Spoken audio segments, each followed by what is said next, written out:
ಇವತ್ತಿನ ವಿಡಿಯೋದಲ್ಲಿ ಸಖತ್ ಸೂಪರ್ ಟೇಸ್ಟಿ ಆಗಿರೋವಂಥ ಡಾಬಾ ಸ್ಟೈಲ್ನಲ್ಲಿ ಎಗ್ ಪೆಪ್ಪರ್ ಫ್ರೈ ಹೇಗೆ ಮಾಡೋದು ಅಂತ ನೋಡೋಣ. ಮಾಡೋದಂತೂ ತುಂಬಾ ಸಿಂಪಲ್ ಆ್ಯಂಡ್ ಕ್ವಿಕ್ಕಾಗಿ ಮಾಡ್ಕೊಬಿಡ್ಬೋದು.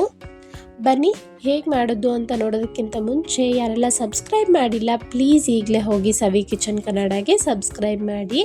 ಮೊದಲಿಗೆ ಇಲ್ಲಿ ಪ್ರಾಪರಾಗಿ ಮೊಟ್ಟೆನ ಯಾವ ರೀತಿ ಬೇಯಿಸ್ಕೋಬೇಕು ಅನ್ನೋದನ್ನ ನೋಡೋಣ. ಇಲ್ಲಿ ನಾನು ಒಂದು ಪಾತ್ರೆಯಲ್ಲಿ ನೀರನ್ನ ಕಾಯೋದಕ್ಕೆ ಇಟ್ಟಿದ್ದೆ. ನೋಡಿ, ನೀರೆಲ್ಲ ಬಬಲ್ ಬರೋದಕ್ಕೆ ಸ್ಟಾರ್ಟ್ ಆಗುತ್ತೆ ಅಲ್ಲ, ಆಗ ಮೊಟ್ಟೆನ ಹಾಕ್ಕೊಳ್ಬೇಕು. ನಾನಿವತ್ತು 4 ಮೊಟ್ಟೆನ ತೊಗೊಂಡಿದ್ದೀನಿ.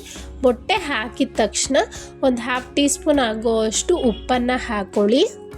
ಈಗ ಇಮಿಡಿಯೇಟಾಗಿ ಟೈಮ್ ನೋಡಿಕೊಂಡು ಎಕ್ಸಾಕ್ಟ್ 10 ಮಿನಿಟ್ಸ್ ಇದನ್ನು ಮೀಡಿಯಮ್ ಫ್ಲೇಮಲ್ಲೇ ಚೆನ್ನಾಗಿ ಬೇಯಿಸ್ಕೋಬೇಕಾಗುತ್ತೆ.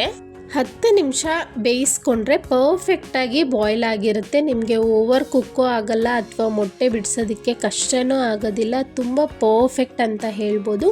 10 ನಿಮಿಷ ಆದಮೇಲೆ ಸ್ಟವ್ನ ಆಫ್ ಮಾಡಿ ಇಮಿಡಿಯೇಟಾಗಿ ಅದೇ ಬಿಸಿನೀರಲ್ಲಿ ಬಿಡದೆ ನೀರನ್ನ ಚೇಂಜ್ ಮಾಡಿ, ಅಂದರೆ ಕೋಲ್ಡ್ ವಾಟರ್ ಹಾಕ್ಕೊಳ್ಬೇಕು. ಈ ರೀತಿ ಮಾಡಿಕೊಂಡ್ರೆ ಆ ಶೆಲ್ ಏನಿರುತ್ತೆ ಅದು ಈಸಿಯಾಗಿ ಬಂದ್ಬಿಡುತ್ತೆ. ನಮಗೆ ಆ ಮೊಟ್ಟೆಗೂ ಮತ್ತು ಶೆಲ್ಗೆ ಮಿಡಲಲ್ಲಿ ಒಂದು ಲೇಯರ್ ಇರುತ್ತೆ ಅಲ್ಲ, ಅದು ಮೊಟ್ಟೆಗೆ ಅಂಟ್ಕೊಂಡಿದ್ರೇ ನಮಗೆ ಮೊಟ್ಟೆ ಎಲ್ಲ ಕಿತ್ತೋಗೋದು, ಪ್ರಾಪರಾಗಿ ಬಿಡಿಸೋದಕ್ಕೆ ತುಂಬಾ ಕಷ್ಟ ಆಗುತ್ತೆ. ನಾನು ಹೇಳಿರೋ ಅಂಥ ವಿಧಾನನ ಒಂದ್ಸಲ ಟ್ರೈ ಮಾಡಿ ನೋಡಿ, ನಿಮಗೆ ಗೊತ್ತಾಗುತ್ತೆ ಎಗ್ಸು ಎಷ್ಟು ಪರ್ಫೆಕ್ಟಾಗಿ ಬರುತ್ತೆ ಅಂತ. ನೆಕ್ಸ್ಟ್ ಈಗ ಒಂದು ಪ್ಯಾನ್ಗೆ 1-2 ಟೇಬಲ್ ಸ್ಪೂನ್ ಆಗೋವಷ್ಟು ಎಣ್ಣೆನ ಚೆನ್ನಾಗಿ ಸ್ಪ್ರೆಡ್ ಮಾಡಿಕೊಂಡು ಕಟ್ ಮಾಡಿ ಇಟ್ಕೊಂಡಿರೋ ಅಂಥ ಎಗ್ಸ್ನ ಈ ರೀತಿ ಎರಡೂ ಕಡೆ ನಾವು ಫ್ರೈ ಮಾಡ್ಕೋಬೇಕು. ರುಚಿಗೆ ತಕ್ಕಷ್ಟು ಉಪ್ಪನ್ನು ಹಾಕ್ಕೊಳ್ಳಿ. 1/2 ಟೀ ಸ್ಪೂನ್ ಆಗೋವಷ್ಟು ಖಾರದ ಪುಡಿ, 1/2 ಟೀ ಸ್ಪೂನ್ ಆಗೋವಷ್ಟು ಅರಿಶಿನ ಹಾಕ್ತಾ ಇದ್ದೀನಿ. ಸ್ಟವ್ನ ಲೋ ಟು ಮೀಡಿಯಮ್ ಫ್ಲೇಮ್ ಇಟ್ಕೊಳ್ಳಿ. ತುಂಬ ಫ್ರೈ ಮಾಡೋದೇನು ಬೇಡ, ನಮಗೆ ಆ ಕಡೆ ಈ ಕಡೆ 1 ನಿಮಿಷ ಫ್ರೈ ಮಾಡಿದ್ರೆ ಸಾಕು. ಈ ರೀತಿ ಫ್ರೈ ಮಾಡ್ಕೊಳ್ಳೋದ್ರಿಂದ ಮೊಟ್ಟೆ ರುಚಿ ತುಂಬಾ ಚೆನ್ನಾಗಿರುತ್ತೆ, ಉಪ್ಪು ಖಾರ ಎಲ್ಲ ಚೆನ್ನಾಗಿ ಹಿಡಿಯುತ್ತೆ ಅಂತ. ನೋಡಿ, ಈಗ ಸ್ಟವ್ನ ಆಫ್ ಮಾಡಿ ಇದನ್ನು ಪಕ್ಕಕ್ಕೆ ಇಟ್ಕೊಳ್ಳಿ. ಈಗ ಇನ್ನೊಂದು ಪ್ಯಾನ್ಗೆ ನಾನಿಲ್ಲಿ 1 ಟೇಬಲ್ ಸ್ಪೂನ್ ಆಗೋವಷ್ಟು ಸೋಂಪು, 1 ಟೇಬಲ್ ಸ್ಪೂನ್ ಆಗೋವಷ್ಟು ಜೀರಿಗೆ ತಗೊಳ್ತಾ ಇದ್ದೀನಿ, 1 ಟೇಬಲ್ ಸ್ಪೂನ್ ಆಗೋವಷ್ಟು ಮೆಣಸನ್ನು ತಗೊಳ್ತಾ ಇದ್ದೀನಿ. ಸುಮ್ಮನೆ ಬೆಚ್ಚಗೆ ಮಾಡ್ಕೊಳ್ಳೋಣ, ತುಂಬ ಫ್ರೈ ಮಾಡೋದೇನು ಬೇಡ. ಲೋ ಟು ಮೀಡಿಯಮ್ ಫ್ಲೇಮ್ ಇಟ್ಕೊಳ್ಳಿ. ಹಾಗೆ ನಾನು ಈ ಪುಡಿನ ಹಲವಾರು ರೆಸಿಪೀಸ್ಗೆ ಬಳಸ್ತೀನಿ, ಅದಕ್ಕೋಸ್ಕರ 1 ಟೇಬಲ್ ಸ್ಪೂನ್ ತೊಗೊಂಡಿದ್ದೀನಿ. 4 ಮೊಟ್ಟೆಗಾದರೆ ನೀವು 1 ಟೀ ಸ್ಪೂನ್ ಆಗೋವಷ್ಟು ಬಳಸಿದ್ರೆ ಸಾಕಾಗುತ್ತೆ. ನೋಡಿ, ಒಂಚೂರು ಬಿಸಿ ಆಗಿದೆ ಅಲ್ಲ, ಈಗ ಇದನ್ನು ಕುಟ್ಟಿ ಪುಡಿ ಮಾಡ್ಕೊಳ್ಳಿ ಅಥವಾ ಗ್ರೈಂಡರ್ಗೆ ಹಾಕಿ ನುಣ್ಣಗೆ ಪುಡಿ ಮಾಡಿ ಸೈಡ್ಗೆ ಇಟ್ಕೊಳ್ಳೋಣ. ಈಗ ಇನ್ನೊಂದು ಪ್ಯಾನ್ಗೆ 4 ಟೇಬಲ್ ಸ್ಪೂನ್ ಆಗೋವಷ್ಟು ಎಣ್ಣೆ, ಒಂದು ಸ್ವಲ್ಪ ಸಾಸಿವೆ, ನಂತರ 2 ಮೀಡಿಯಮ್ ಸೈಜ್ ಈರುಳ್ಳಿನ ಉದ್ದುದ್ದ ಕಟ್ ಮಾಡಿ ಸೇರಿಸ್ಕೊಂಡಿದ್ದೀನಿ.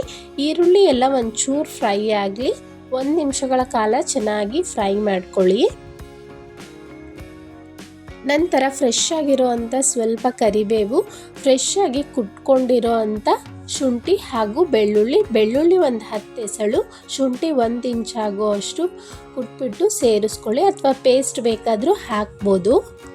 ಈಗ ಮೊದಲೇ ರೆಡಿ ಮಾಡಿ ಇಟ್ಕೊಂಡಿರೋ ಅಂಥ ಈ ಪೆಪ್ಪರ್ ಹಾಗೂ ಜೀರಾ ಪೌಡರ್ ಏನಿದೆ 1 ಟೇಬಲ್ ಸ್ಪೂನ್ ಆಗೋವಷ್ಟು ಹಾಕ್ತಾ ಇದ್ದೀನಿ. ಪೌಡರ್ ಸೀದೋಗಬಾರ್ದು, ಲೋ ಫ್ಲೇಮ್ ಇರಲಿ. ಎಲ್ಲವನ್ನು ಚೆನ್ನಾಗಿ ಮಿಕ್ಸ್ ಮಾಡಿದ್ಮೇಲೆ ಇಲ್ಲಿ ನಾನು 1 ಮೀಡಿಯಮ್ ಸೈಜ್ ಟೊಮೆಟೊನ ಗ್ರೈಂಡ್ ಮಾಡಿ ಆ ಪ್ಯೂರಿನ ಸೇರಿಸಿದ್ದೀನಿ. ಆ ಕ್ಲಿಪ್ ಮಿಸ್ ಆಗಿಬಿಟ್ಟಿದೆ.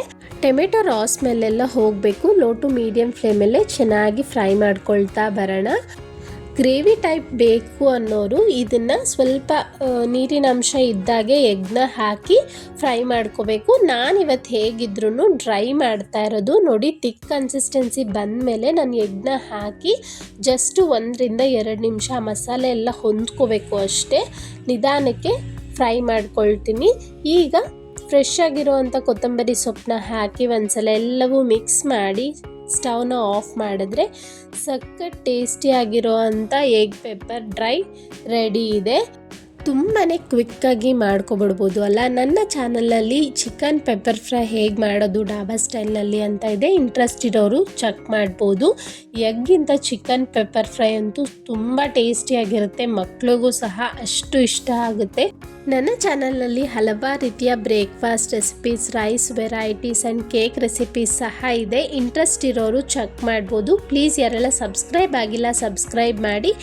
ಈ ವಿಡಿಯೋ ಇಷ್ಟ ಆಗಿದ್ದರೆ ಲೈಕ್ ಮಾಡಿ, ನಿಮ್ಮ ಫ್ಯಾಮಿಲಿ ಫ್ರೆಂಡ್ಸ್ಗೆ ಶೇರ್ ಮಾಡಿ. ಹಾಗೆ ಸಬ್ಸ್ಕ್ರೈಬ್ ಮಾಡಿಲ್ಲ ಅಂದರೆ ಈಗಲೇ ಹೋಗಿ ಸಬ್ಸ್ಕ್ರೈಬ್ ಮಾಡಿ, ಬೆಲ್ ಐಕಾನ್ನ ಕ್ಲಿಕ್ ಮಾಡಿ. Thank you so much for watching.